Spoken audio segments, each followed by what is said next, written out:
This episode is brought to you by GM Genuine Parts and AC Delco. Get the most out of your vehicle with GM Genuine Parts and AC Delco original equipment. The only parts designed, engineered, tested, and backed by General Motors. You can find your perfect fit for most makes and models and choose from 3 tiers of parts, including GM OE or gold and silver aftermarket parts. Visit gmparts.com for more information.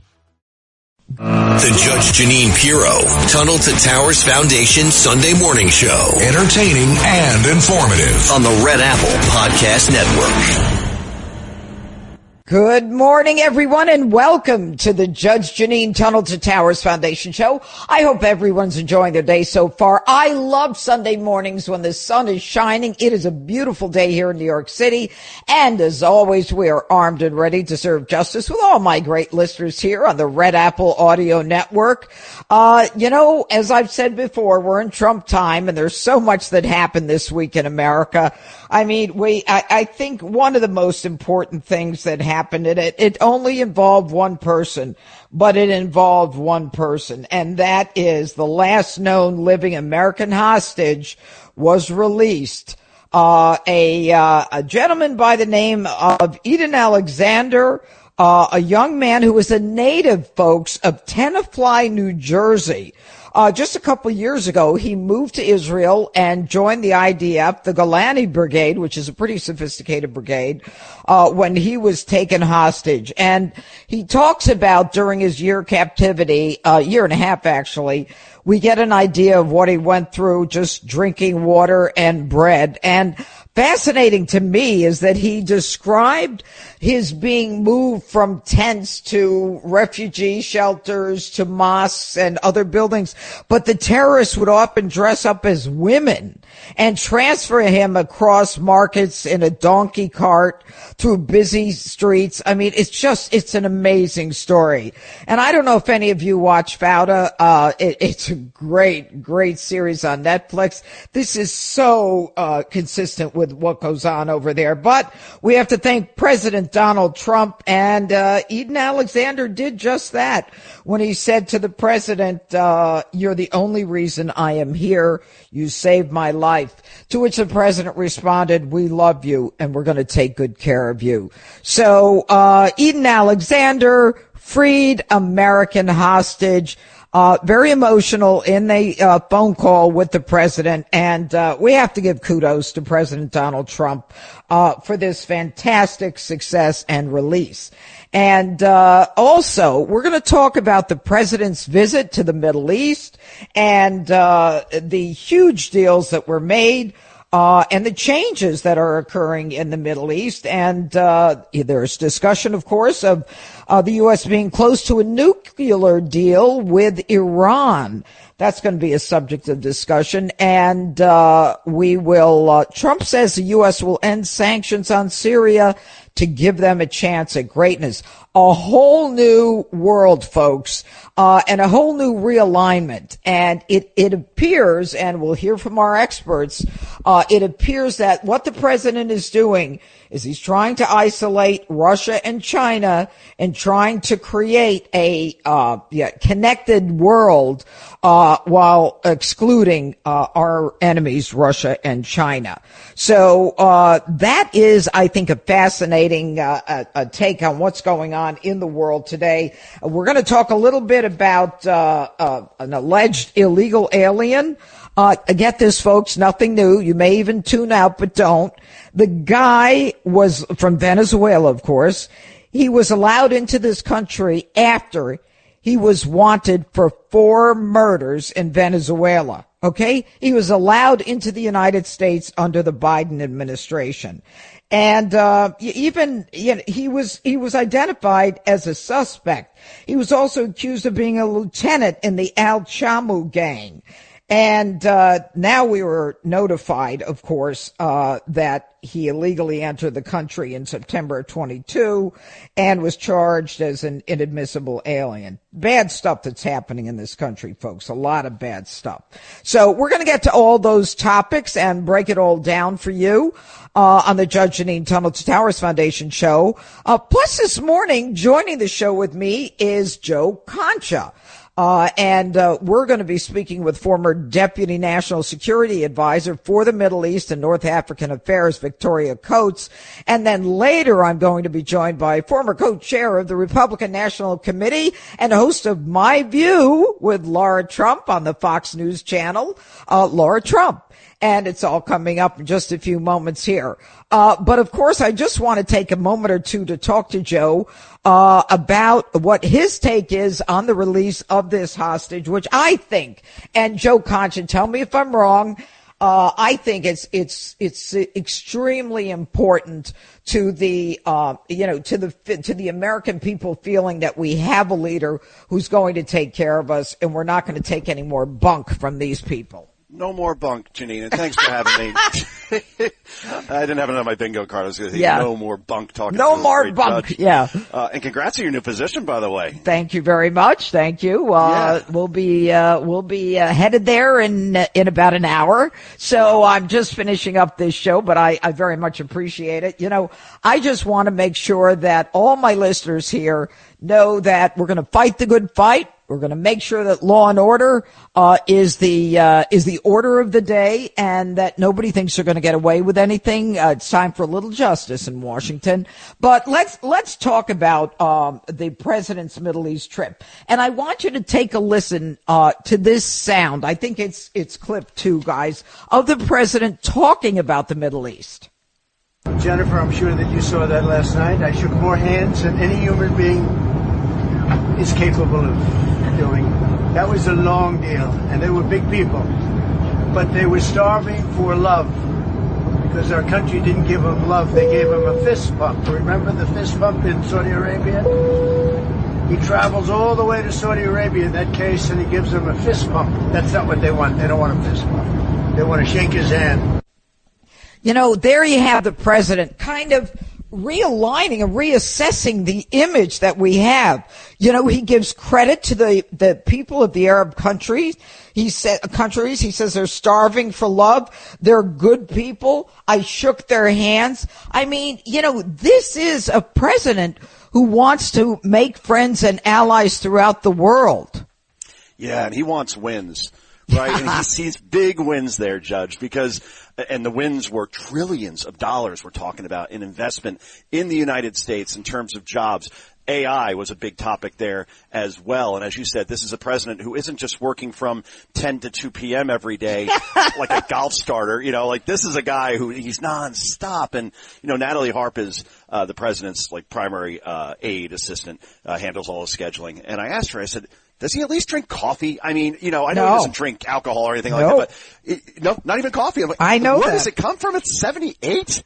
You know, yeah. I'm a bit younger, and I swear I'm in bed by 9:15 every night. If I get up before 5 a.m., I'm not a happy man. Yes. Yeah, I get it.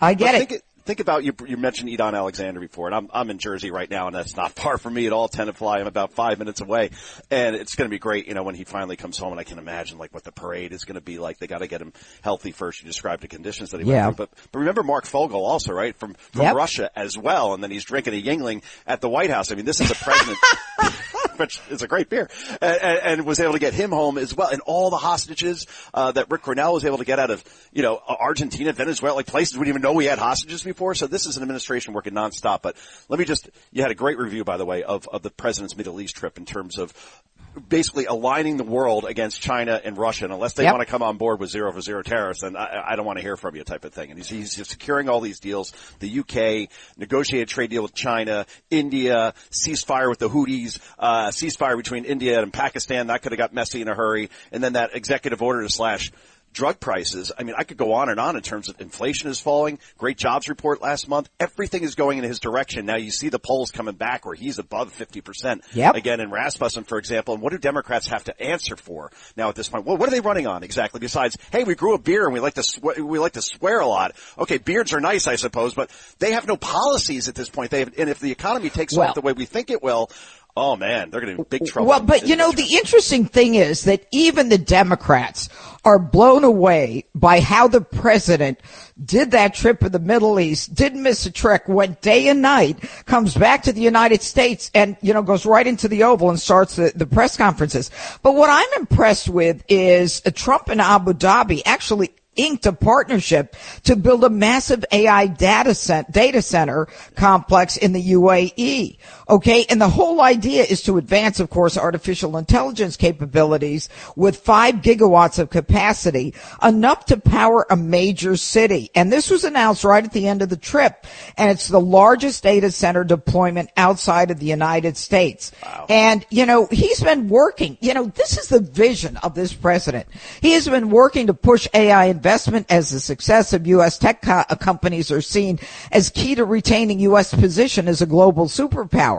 But by extending American tech stack to an important strategic partner, the agreement is a major milestone. I mean, all of this is classic Donald Trump, doing it in a way where the United States is the lead partner and making sure that we've got friends in other parts of the world that we can partner with.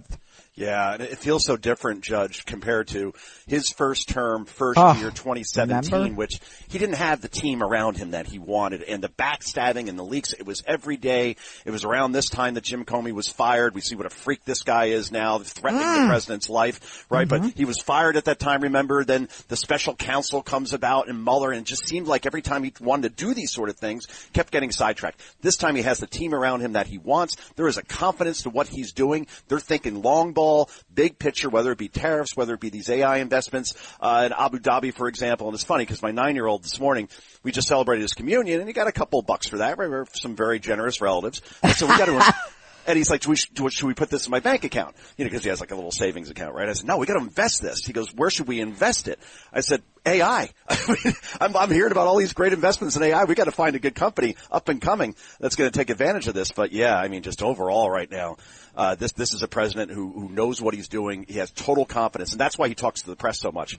Even though they're hostile, even though they never give him a fair shake, he's so confident in his arguments that he's on the 80 side of every 80-20 issue, that he knows that even reporters that try to trip him up, he's on the right side of the argument. Well, there's no question about that. And, right now we've got a lot of people to talk to on a lot of these issues. And as I said, Joe Concha is going to stay with us along with Victoria Coates and Lara Trump. It's all coming up right here on the Red Apple Audio Network. And I want you to remember that I'm Jeanine Pirro, and this is Protecting Your Future, sponsored by the Colonial Metals Group. The Judge Jeanine Pirro Tunnel to Towers Foundation Sunday Morning Show on the Red Apple Podcast Network.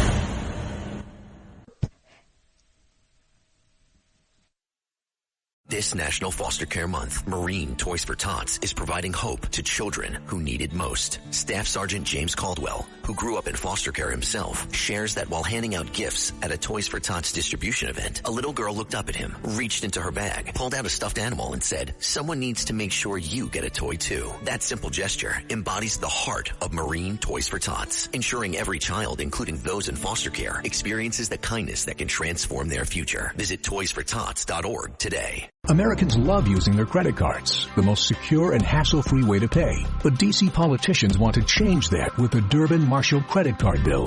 This bill lets corporate megastores pick how your credit card is processed, allowing them to use untested payment networks that jeopardize your data security and rewards. Corporate megastores will make more money, and you pay the price. Tell Congress to guard your card, because Americans lose when politicians choose. Learn more at guardyourcard.com.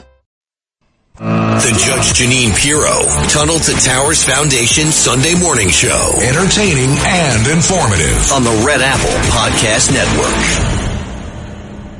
Okay, everybody, welcome back to the Judge Jeanine Tunnel to Towers Foundation show. And a special thanks to Joe Concha for joining the show today. Now, let me tell you a little bit about Joe, in case you don't know about Joe. He's a Fox News contributor, and he's appeared on programs like Justice with Judge Jeanine and, of course, Fox and Friends Hannity, the Big Saturday Show. He is a media and political columnist for The Hill, former sports columnist for Fox Sports and NBC Sports, and he's an author of a bunch of best-selling books, from Come On Man, The Truth About Joe Biden's Terrible, Horrible, No Good, Very Bad Presidency. And then the next book, Progressively Worse, Why Today's Democrats Ain't Your Daddy's Donkeys. But the newest book is a New York Times bestseller, The Greatest Comeback Ever. And of course, he's talking about President Donald Trump, who has, as I understand it, Joe, actually endorsed the book and you a couple of times. It's amazing. I was on the Big Weekend show hosting it about 2 weeks ago, and I'm on tonight as well. So it's nice. I think, actually, now that I think about it, Judge, Lara Trump and me are the only people not hired by the president at this point. We're holding up the fort, just Lara and me. But yeah. we're in good hands. Yeah. Tell us about the book. Why is it such a bestseller? Sure. So the president was on Air Force One, and he endorsed it, and then did again just out of nowhere. So I guess he likes it. But the book really, Judge, when you think about where we were even 2 years ago, 94 felony charges, hostile media, a lot of people saying maybe it's Ron DeSantis's time. You know, he's like Trump, younger, without all this baggage, blah, blah. And not a lot of people gave him a chance to get back to the Oval Office. And he overcame all of that, including 2 assassination attempts, one of which he was actually shot. And here he is now, wins the popular vote, every swing state. Republicans take back the Senate. They hold the House, a clean sweep. Democrats are polling as low as gas station sushi at this point in terms of approval, and Trump is soaring. It just really is the greatest comeback ever. Well, and you know what? It's not just the greatest comeback ever, Joe Concha. What we're seeing is a president who is energetic, who is focused, who's got vision, who is determined to make America strong and to make to create the golden age for all of us. And I think that is those are animal instincts or animal spirits. I'm not sure what they're called. I'm not an economist. But his trip to the Middle East has proven that he is interested in building partnerships, whether it's on AI or this new nuke deal. Trump says he's close to a nuclear deal with Iran. And, it's fascinating that in addition to the president saying they're very close, a top Iranian official has stated that the Islamic Republic is ready to commit to never producing nuclear weapons and eliminating its stockpiles. Now, whether or not you can believe them is really not real clear, but they want to limit enrichment to civilian use under international supervision. Yeah. What do you think about all that, Joe? Wow. I mean, it's huge. And I think Donald Trump understands first and foremost that money talks, right? And, and with him back in office, that strangles Iran in terms of sanctions. They're going to be poor again like they were during his first term.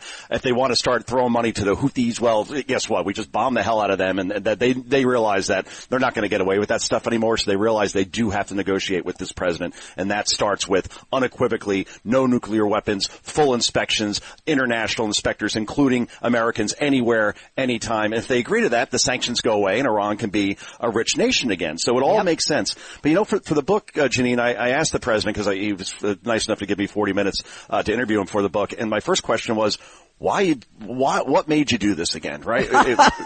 Because you had a nice life, and when it's a fixed fight against you, when you have all these forces against you, when they're installing candidates like Kamala Harris, Soviet style, for example, the media is never ever going to be fair to you, and the lawfare and the politicization of the weaponization of the justice system is what Joe's trying to say on a Sunday morning.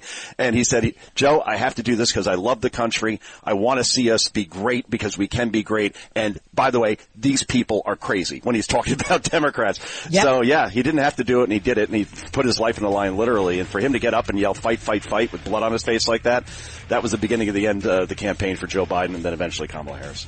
Well, Joe Concha, congratulations on the book. And it was certainly, you got it out very quickly. And America is hungry for a leader who believes in this country, who believes in the institutions of this country and the ideas that we were founded upon. And so God bless you, and thank you for joining us. Thank you, Judge. Dinner on me in D.C. Yep. Thank you. And up next here on the Judge Jeanine Tunnel to Towers Foundation show, I'll be speaking with political commentator and former Deputy National Security Advisor for the Middle East, Victoria Coates. The Judge Jeanine Pirro Tunnel to Towers Foundation Sunday morning show on the Red Apple Podcast Network.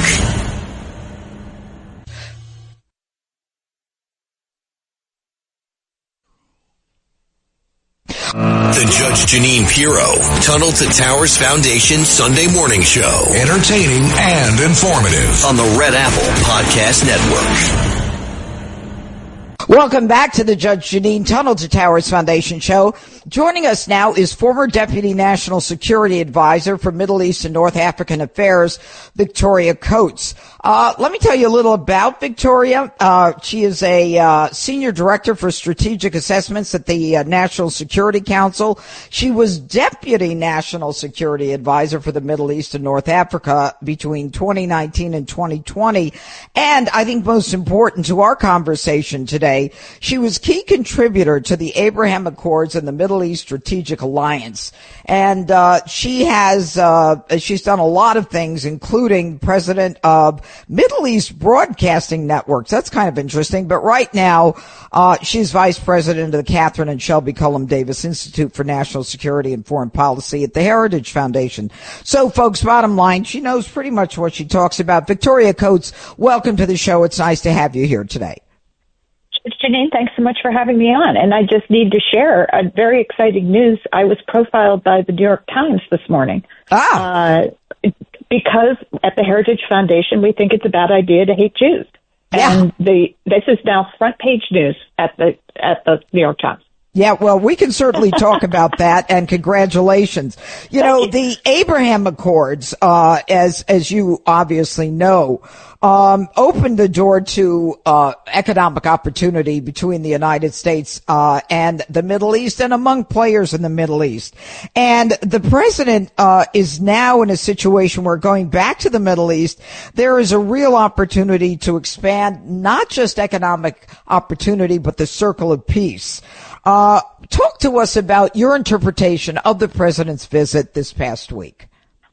Well, it wasn't a word historic, and I've been thinking a lot about his first trip. This is one of the many things that's unique about President Trump, is he's getting a second bite at the apple because of the Biden administration between his two terms. So I think the White House very deliberately thought about that first trip in June of 2017 when he went from Riyadh to Jerusalem to Rome, the three centers of the three Abrahamic faiths, Islam, Judaism, and Christianity. Mm-hmm. And that really broke the paradigm that you couldn't go from Saudi Arabia to Israel, that you would have to make a stop somewhere else. And he said, no, I'm going to take Air Force One on this historic flight. And that set the stage for the Abraham Accords. And I think what he just did in the Gulf this past week in this first trip was send that message that he's going to make deals, not drop bombs, that this is a huge opportunity for the Gulf to partner with the United States and expand that circle of peace that he created in the first term. Yeah, well, it clearly is an expansion of it. And, you know, I think I played a quote from a sound from the president on Air Force One. And he said something to me that was very significant. And he said he gives credit to the people of the Arab countries. He said, you know, I marvel at what happened in Riyadh and Abu Dhabi, that the Arabs, you know, built these enormous cities, and they're good people. And I wanted to shake all of their hands. Talk about different paradigm. I mean, you know, for so many generations, the Arabs were seen as foreign and, you know, not part of our world. And what the president has done in one fell swoop is like said, you know, we're not just a global world anymore. We're all together in this. You know, these are people who want to be and have been successful and want to continue to be successful. Absolutely. And that's really the key thing here is he went to all three of the extremely wealthy Gulf monarchies, Qatar and Saudi Arabia and UAE. And these were countries which during the first term were in this major rift. They had a big division between them. And the president's instruction to us at the time was, we are not going to pick sides. We're not going to put our thumb on the scale. And heaven knows a lot of lobbying dollars were spent trying to get us to pick a side. But he refused. He said, we need all of these countries, and that's why he went to all three. And so the big loser then are the Iranians. They're the ones on the outside, and we are the ones, the United States are the ones who are bringing these countries together. And the other key thing about the trip, Judge, is he took 30 CEOs with him, people like Ronald Lauder, Steve Schwartzman, Larry Fink, and of course Elon Musk. But he took 30 CEOs from major U.S. corporations, so he was really flexing the economic muscle of the United States. It's so great. Victoria, I don't mean to interrupt you, and please don't forget your thought, but that is so fabulous. I was not aware of this. So Ron Lauder and Steve Schwarzman and the whole gang, he literally is following through with not just an idea, but with the reality. That's amazing. It is. And that's never been done before. And, if you can, our military is obviously the greatest in history. But this is an even more powerful tool. It's an incredible tool. And, he is saying very clearly, this is what the United States can offer you. And so it's technology, it's economics, it's all these great things. And China has nothing by comparison. So very, very powerful image, I think. Well, very, very, and thank you for giving us that little nugget that I was not aware of. But now, you say kind of isolating Iran. There's a lot of discussion right now where Trump is saying we're close to a nuke deal with Iran. Can we trust them? Well, this is going to be trust but verify and verify again. The Iranians, as the president has said, have never won a war and have never lost a negotiation. So this is their chosen playing field. And, I think from the Heritage Foundation perspective, we want the president to have all his tools. We have way too many people who are jumping to a military solution to this and way too many people who are taking it off the table. He should have every tool at his disposal and be able to, deal with this crisis, because it is a growing crisis. And he said this on the trip. There's not much time left. During the Biden administration, the mullahs in Tehran were flush with cash. They're exporting close to 2 million barrels a day of oil to China, which was not the case during his first term when they essentially bankrupted Iran. And that was when you could actually have all the leverage for a deal. So we'll see. I have a lot of trust, obviously, in the president. I know he takes the security of the American people is first and foremost in his mind. He has said repeatedly the Iranians cannot get a bomb for that reason because it is just too perilous that they might use it. And first against Israel, but then against us, because they're the little Satan, we're the big Satan, but we're both Satan in that worldview. Right. And, it is, apparently that the top Iranian official says that the Islamic Republic is ready to commit to never producing nuclear weapons, eliminating its stockpiles of highly enriched uranium and limit enrichment levels to that needed for civilian use under international supervision. Now, I don't know that I have it right, but wasn't it Natanz years ago where they were hiding their what they were spinning the centrifuges? So I guess that international supervision would have to be very intense. But what they want in return is a lifting of the U.S. sanctions. And, that's going to be very, very telling, if indeed, they are held to it. And there's no question that Donald Trump will hold them to that. And finally, now, Victoria Coates, you went to the University of Pennsylvania. Am I correct about that? Okay. You are. So, if you want to read about her, just open up the New York Times today. Anyway, anti-Israel Rutgers Center teaches students how to thwart ICE. And that's just the news on Friday. How do you feel about what's going on in these universities, and what do we need to do to stop this? Because there's so much money coming from the Arab countries that is creating this hatred of America. How do we stop that?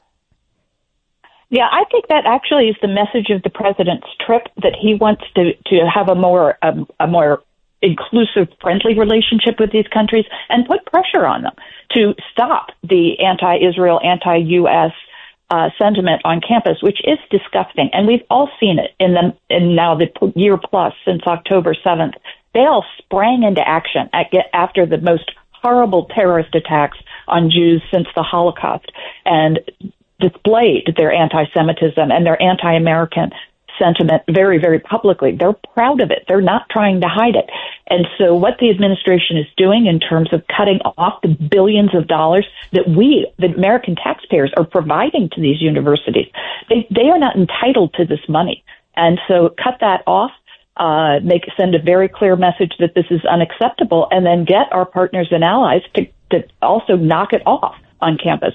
And we can't also overlook the role of China in this, because they're sending millions, if not billions, to our universities as well, and stealing our intellectual property.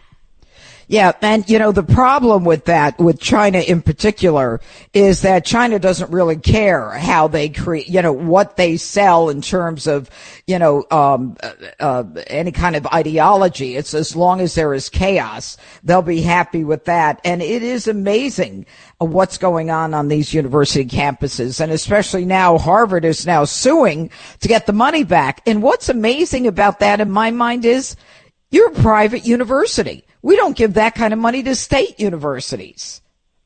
No, and Harvard has a $50+ billion endowment. It's not like they're hurting for cash. I don't think they need to be taking the taxpayer dollar on top of that. So, no, it really is beyond the pale. It's time to end that whole sort of gravy train, because as a former academic myself, I can tell you, the one thing that they care more about than parking spaces are these grants, because there's no oversight. The money comes every year, and it is, as I said, a gravy train. Time to end that.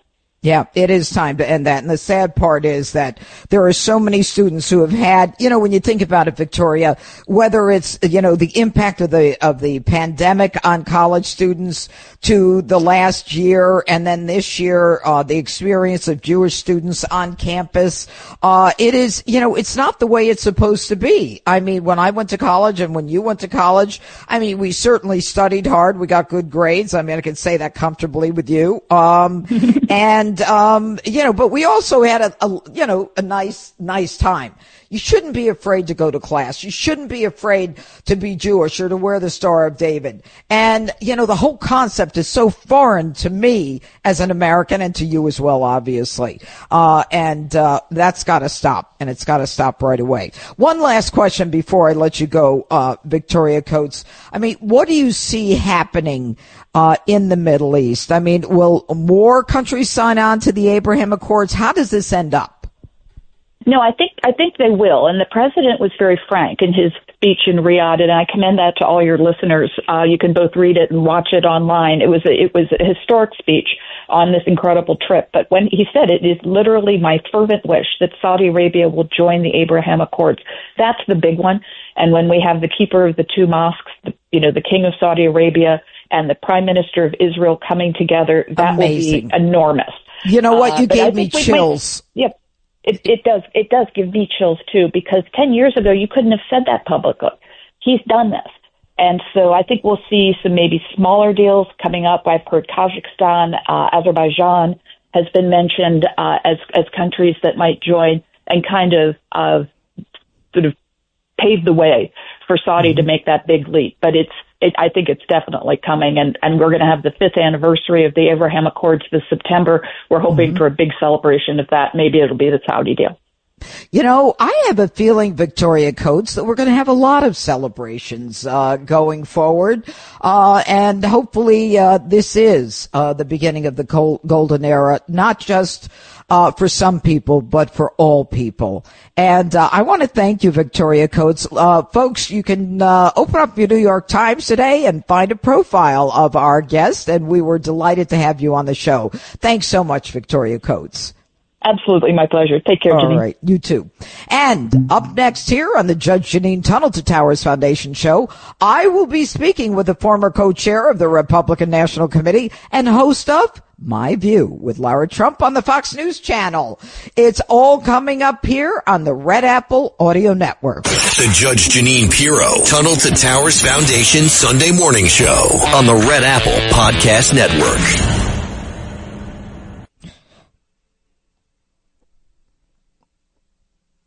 The Judge Jeanine Pirro Tunnel to Towers Foundation Sunday morning show. Entertaining and informative on the Red Apple Podcast Network. Welcome back to the Judge Jeanine Tunnel to Towers Foundation show. We are waiting for Lara Trump to join us on the show today. I am getting a message here that she is having trouble hooking up with us. But anyway, let's talk about what has been going on with the president in the last couple of weeks, whether it is going after the colleges and universities or the Middle East visit or making sure that ICE is doing their job and deporting those individuals who deserve to be deported. And right now, what it sounds like is that it looks like Lara is not going to be able to join us. So I'm going to just keep talking myself. All right. So let's talk about what is going on in the news today. I think that right now, there was a harrowing footage showing of Mexican sailors clinging to a rigging for dear life after it crashed into the Brooklyn Bridge. And we've also got a lot going on in terms of the Democrats' fury at Donald Trump. They want to impeach him, but even they can't get the support that they need to impeach him. And there's some guy, folks, by the name of Representative Sheree Thander, who is pushing for a floor vote on articles of impeachment that be filed against President Trump last month. It wasn't going to pass, and it could certainly likely be blocked in a roll call. But, it is an indication that the Democrats don't really care about the president's accomplishment. They don't care about what the president is doing for the American people today. They only want to stick to the narrative that the president is a racist and a fascist and a threat to democracy, which no one has proven to me. He is Hitler. I don't know who he's killed, but it is basically a frightening approach by a party that is leaderless, rudderless, and doesn't even have a message. So as we go forward, over the next few years with the president just hitting it every day, being the most transparent president that we have seen in our country. How many times a day do we get to go into the Oval Office, folks? I mean, think about that. It is a very frightening situation that we have presidents who weren't able to even get out of bed and face us. Now I'm getting a message that Lara Trump is with us. All right. Is Lara Trump there? I'm here. I'm here, Judge. All right, Lara, thank you. Everybody, you know who she is. She's co-founder of Women for Trump, senior advisor, digital media strategist for Trump's 2016-2020 campaign, co-chair of the Republican National Committee. She was a potential candidate for Florida Senate seat following Marco Rubio's appointment as Secretary of State. But most important, she has a show on Saturday nights at what time? 9 p.m. You know that slot well. At 9 p.m., my old slot, but she has the most incredible guests. It started a couple months ago, and she is the host of The Right View, which is a conservative web series. But, Lara, we could talk about politics till the cows come home, okay? But I want to talk about you. And I want to talk about the fact that you have 2 kids and a husband who's nonstop, and it looks like you're just a lady of leisure with your kids on their bicycles when you are literally in an airport more than anyone I know, rushing to be able to get home, do all the things that every mother does, and then, on steroids. How do you do it? Oh my gosh. Well, I don't know. I feel like probably like most parents, most days, I feel like I'm just struggling to get by, but we do our best. I'll be honest. My sleep's not the best these days, but that's the most important job title I'll ever have, is the title of mom. I no matter what happens in my future, what's happened in my past, that will be the most important one. And, I'm the person who's happy to take the earliest flight out just so I can get home in time to, tuck my kids in bed at night and be able to see them, take them to their games and do all the things that parents do. And thank you for saying that. No, I laugh because if it appears that I'm living a life of leisure and I'm just relaxing all the time, it's quite the opposite, I can tell you. I know it is. And folks, what she's not telling you is that she also rescues dogs. How many do you have, Lara Trump? Oh, so I have 4 dogs at my house right now. And I'm shocked that my husband has allowed this to happen. But I'll be honest, the last one we were fostering, Betty, our recent beagle, he's the one who called me. Eric Trump called me and said, you know what? I think we ought to keep this one. She's great. So I'm going to blame him for that one. I am so proud of Eric. I'm going to call him myself. Okay. I mean, 4 rescues, 2 kids, a life that no one could handle without either of those. But let's talk about, you also have a workout. What? What's with the music? Kevin, do we have to go already? No. Okay, Lara, tell us about your workout. You also have outfits that are incredible. Oh, thank you. Yeah, well, look, exercise and working out has been a part of my life forever, and I have the Lara Trump collection now, so I just started designing workout wear, but you can wear it to get coffee, to pick up the kids from school, to run errands, to do whatever you need. LaraTrump.com is the website if anybody's interested. And look, I always go hard, whatever I'm doing, working out, being a mom, doing a job, you know, all the things. I'm trying to go hard. That's why we love you. And I can't believe we're out of time. Thank you for listening to the Judge Jeanine Tunnel to Towers Foundation show. Special thanks to Lara Trump, Joe Concha, and Victoria Coates. Have a great day. Thanks for listening to the Judge Jeanine Tunnel to Towers Sunday Morning Show. You can hear Judge Janine's Tunnel to Towers Sunday Morning Show Sunday mornings at 10. If you like the podcast, share it with your friends and listen anytime at WABCRadio.com and download the WABC Radio app. Hit that subscribe button on all major podcast platforms. Plus, follow WABC on social on Instagram, TikTok, Facebook, and X. See you next time for a new episode so you never have to wonder. What the heck is going on here? Hello, folks. Larry Kudlow here. Pay attention, because China is leading the largest anti-American alliance since World War II. One that's already dumped U.S. bonds, grabbed 43 million acres of our farmland, and is plotting to dethrone the dollar. That's why IRA and 401k savers are protecting their savings with gold. Please go to freegoldguide.com/Kudlow or just call 800-621-3908 for your free gold guide on how to protect your wealth with gold 100% tax-free.